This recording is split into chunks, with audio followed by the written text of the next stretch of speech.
By the time I grew, my mother died here in Indiana, and my father remarried. My stepmother had a son and two daughters. They're all married by now with children. And then I had a cousin whose parents died at the same time my mom did, and he was married, married one of my stepsisters. So nonetheless, there's little ones running around the house, and I'd had a cousin who'd moved out to Illinois years ago. It was actually my real mother's cousin, John Hanks. And he'd be writing letters every once in a while.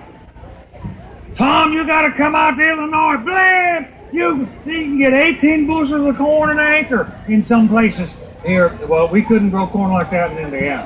And and you know, the wonderful thing apparently about Illinois was there's no trees.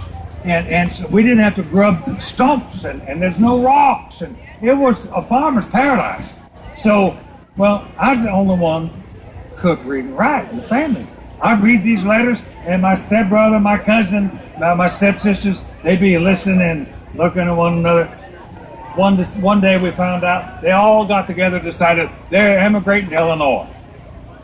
Well, my stepmom didn't want to see all those little ones leave. Well, not without her. So she starts flying my paw. We got to go off to Illinois, Tom. We can't let all them young ones go. So before I knew it, he's talking to me. Abraham, you got to come along. I know you got plans, but I'm past 50 now. I can't be building any more log houses like this. So off I went, help my parents. Well, what was I going to do in Illinois? I was 21. We got our house built. My cousin set us up along the river, Sangamon River. That's the only trees you can find in Illinois, grown by the waters. So I got them all set up, and of course then Paul said, well, can't you just stay one season and help me get my crops in? Once I got seed corn, I'll be set. I won't have no trouble. So I helped him get the harvest. We had barely got the grain in our barn, and it started snowing. And I mean, snow. I never seen such snow. This place is over my head. We never had snow like that in all my born days here in Indiana. And it blew, and there were times we barely get out of that house because the snow was high as the door. I could hardly get out the door, but nonetheless. And then there was ice come on the snow, and as you climbed up on top of that ice to get some grain to grind for your next day's cornbread, you break through, you never get out. There's people died under the snowbank because nobody hear them, and they just froze. It's awful. I don't know how many hundreds of people died in Illinois that year.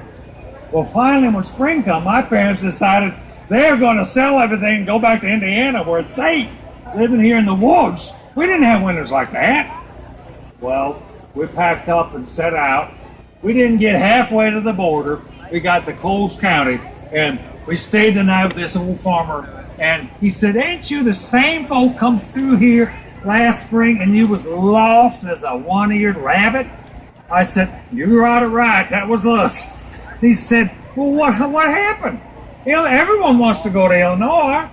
I said, if you got winters like this, we ain't staying. He said, we've been here now 10 years. We never had a winter like this, ever. The Indians all say it ain't natural.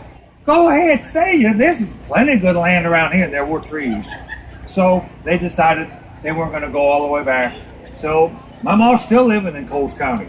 Anyway, I had to build them another cabin and get them started, and then I finally left home.